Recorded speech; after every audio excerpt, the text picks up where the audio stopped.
want to know what are the technological developments or any developments that you are going to bring, especially for pharmaceutical research and development, and also for engineering streams and all. After studies they'll get internships and lot of job opportunities, but pharmacy, it is very low when compared to engineering streams.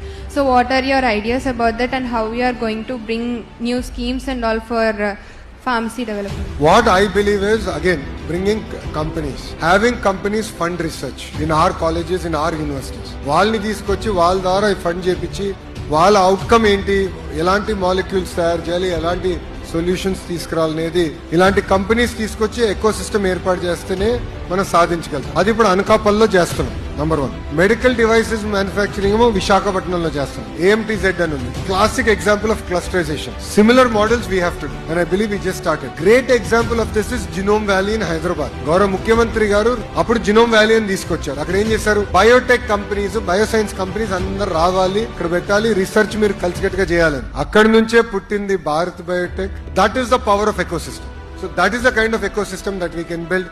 We can take all the requirement, bring it back to universities like ours, and really incubate a lot of projects. This is something we'll definitely take it up.